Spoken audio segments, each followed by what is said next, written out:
What up, Fight World? It's your boy Ego, and I'm back with some more boxing. Now, I'm a little bit upset, a lot upset, I'll be real. Bay Area, my San Francisco Giants just got eliminated. Shout out to the Cubs, they did it. And I'm disappointed, man, because we had the lead and we fell apart in the 9th inning, and they came back. I think they scored 4 runs late. Unbelievable. But speaking of the Bay Area, the Giants will bounce back. We do have an undefeated Bay Arean, and his name is Andre Ward. Now, they say a picture says 1,000 words, and the thing, it's funny because someone asked me on Monday Mail Day last week or this week, and they said, oh, shouldn't Ward do more? Shouldn't he be like Broner to up the ante and sell the fight with Kovalev? And I responded with my thoughts, and I said he doesn't have to do that. And I was just looking at his page, and I started seeing similarities. He really just posts about boxing and his family. Like almost all of his pictures are related to promoting his brand and boxing, like his social media. Like there's not a bunch of memes and stuff like that. And I just started thinking about it. I was like, man, I really respect this dude's work ethic. Like straight up. You know what I'm saying? He has all these pictures of his family, and then he's in the lab, just working. Better believe I'm working. November 19th. Shout out to my dude Squint. Squint does crazy photos. He's a creative director. He does videos and stuff like that. Shout out to my dude. Make sure you guys follow him. But Ward is an animal when it comes to work ethic, and a lot of people hate, and great fighters or great athletes, LeBron James, Floyd Mayweather, guys like Andre Ward, they get this type of hate because they are so good and they're skilled and hard to beat, right? And when they dial in and get in the zone, they become on another level, so to speak. Rest in peace to Aaron Pryor. But you see, this is Andre Ward's social media page. I mean, he's paying homage to the greats. Rest in peace to Hawk Time, Aaron Pryor. And then he's back to his business, his family, and he has a series of photos from Squint. Shooter. Just look at his face. He looks ready for the Kovalev fight. And when I was in his gym last time, this dude was fighting Alexander Brand. Most people didn't give Brand any type of chance to win. And if you would have watched him training, it looked like he was training for Mike Tyson or somebody. He was just like, this was 2 days after his fight with Alexander Brand was announced. So that might not seem like much to a lot of people, and a lot of people say, oh, you just love Ward. I respect talent. I respect greatness. I respect what I see. You know what I mean? If somebody is a chef and they put together this vast array and this great meal and it tastes good and it's a wonderful spread, a little smorgasbord, then I'm going to give them credit. Like, damn, this looks good. This food looks good. If someone's a great athlete and they're disciplined, then I'm going to give them credit. We got to get away from it in boxing where if you give someone credit, even though they deserve credit, you're a dick rider, or you just love this guy, or you only love black fighters, or this fighter, or that. You know what I mean? It has nothing to do with that. I give credit where credit's due. And the man is a workaholic, and that's just straight up what it is.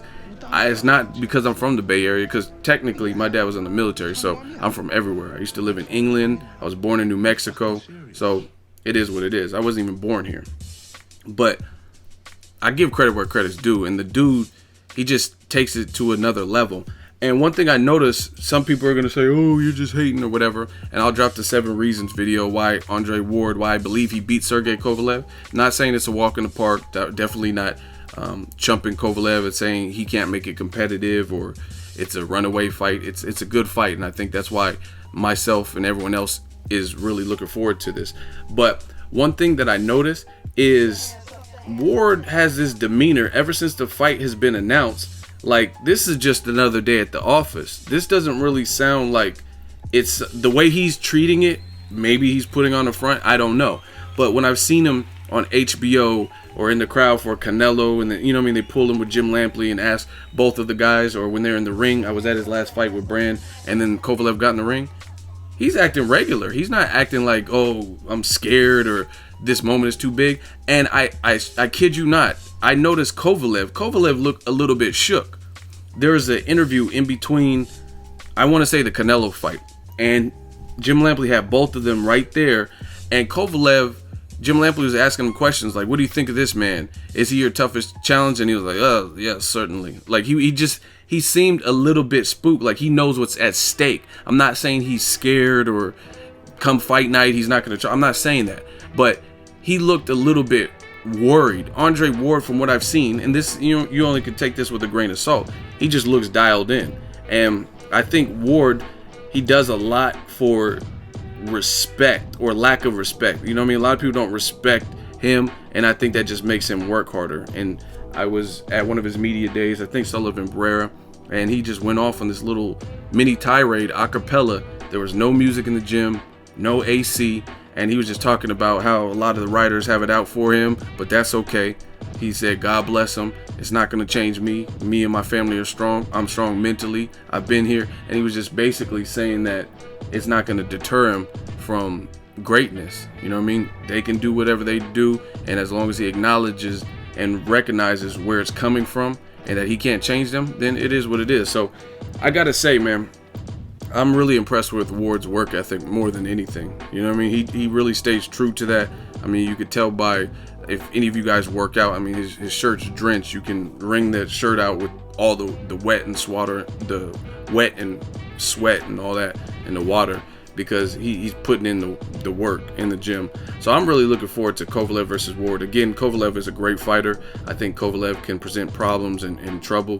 This is a newer division for Ward. He did medal at light heavyweight, but that was kind of a last minute thing, and that was years ago, and he campaigned at super middleweight for most of his pro career. So it is what it is. Let me know what you guys think. Drop your fight predictions. But I really am impressed with Ward's mental focus, especially for the lack of respect and praise he gets. There's a lot of guys, and I'm not even going to say any names in this video, but there's a lot of guys in the boxing game who get a lot of credit and they get a lot of accolades before they even accomplish what they're being praised for. You know what I mean? And meanwhile, you got a guy who won the Super 6, and people say, oh, that was a long time ago. These wins don't have an expiration date. He's still undefeated. It's not like a guy where, like, let's say Shane Mosley, and you're bringing up, like, he's losing to guys like David Evince or whatever. So clearly it's probably not the strongest version of Shane Mosley. You know what I mean? Because he's losing to, like, he wouldn't have lost to Anthony Mundine or had a tough fight with Pablo Cesar Cano in his prime. But that's not the case with Ward. Ward, some people are saying he's not in his prime, but what is that based off of? He's not in his prime because he had some time off with inactivity and injury and promotional issues. I think people are, for whatever reason, they're under this impression that he's so much different and a faded fighter. And from my experience, I'm not a fighter, but I'm a highly competitive person.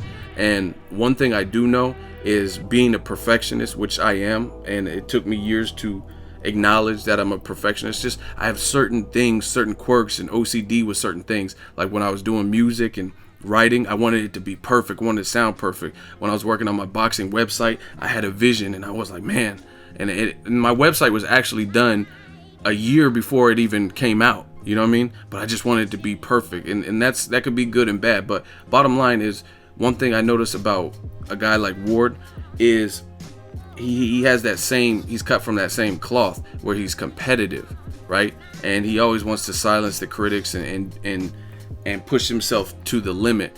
And that's kind of what it is when you're a competitive person. So basically, back to being competitive, I just think that a lot of people who are saying, oh, he's out of prime, he's no longer in prime, I think the right competition will bring the best out of him. So I don't really think you have to worry about that. I think given the competition, some people step it up even more for better competition, right? You look at Keith Thurman and Sean Porter, that was a mega fight. Both guys showed up. I've seen Porter in certain fights, like he had a draw with Julio Diaz, right? He had the fight with Eric Bonet, and I don't think he looked exceptional, even though he was able to get a stoppage. I think Eric Bonet ended up getting injured in that fight. Same thing with Keith Thurman. He's had tough fights with Diego Chavez, and he didn't necessarily look great. He got clipped by Jesus Soto Kras before he stopped him, things like that. But when they knew they were fighting each other, based on all the buildup, that brought the best out of both guys. And you got to see that because they both wanted it. You know what I mean? Thurman, in his last fight, almost got stopped by Luis Collazo. You know what I mean? And Sean Porter has one loss, and again, stepping up in that talent pool, it brought the best out of him. So I think this is exactly what's going to happen in the fight with Kovalev-Ward, just from being a competitive person. So as far as the people saying, oh, he's not in his peak and things like that, I don't really believe that. I think given the competition, that's going to make him turn up the degrees and go up to another loss. And I respect Ward's work ethic. There's so many guys and stories. I follow boxing long enough, and you guys could do your research on this, but there's a lot of elite level guys who at times they've admitted that they underestimated their opponent, or they didn't train like they should have been. Manny Pacquiao, you guys can go back. There's an HBO 24/7, and he was talking about it. I think it was the build up for a Bradley fight, and then they were revisiting like a Marquez fight or whatever the situation was. Pacquiao says, oh yeah, Tutu, in the Marquez 3 fight, I underestimated him. He was basically saying he underestimated him. So I'm thinking, like, why would you underestimate a guy who gave you 2 tough fights going into that 3rd fight, which I thought Marquez won the 3rd fight, but he didn't get the decision. But that doesn't make any sense to me. Why would you underestimate a guy who's giving you tough fights? You know his pedigree, right? Same thing with Conor McGregor. After he lost to Nate Diaz, he says, oh, I think I went in there and underestimated Nate Diaz. Why? Nate Diaz is always tough. He's bigger than you. He's tall. He's been durable. So what in that package made you underestimate him, right? And I've never really seen that with Andre Ward. Whether he's fighting Alexander Brand, Chad Dawson, Kovalev, I've seen the same level of discipline. If not, it goes up a notch the better the competition. But it's not like, oh, I'm underestimating Brand and I'm going to put out a lousy performance. You don't really see that. You know what I mean? You get very consistent performances. Not to say no one's ever challenged him, like the Darnell Boone knocked him down. He shouldn't have went down to that weight probably, because that fight he fought at, I think it was at 160 or at a catch weight, things like that. But I don't think it was a matter of he underestimated Darnell Boone. You know what I'm saying? So I just respect the man's work ethic, and we'll see. I'm either going to be right or I'm going to be wrong with my prediction, which is coming 7 reasons. Let me know what you guys think. Ward Kovalev, the most meaningful fight in boxing to establish the #1, numero uno, pound for pound guy in the sport of boxing. And the good thing about it is, if a picture says 1,000 words, Andre Ward, right now, he's currently in the lab sharpening his utensils, and he's working. Drop it in the comment section, share the video, like the video as always. Hate, comment, and subscribe. Till next video, is Ego signing off.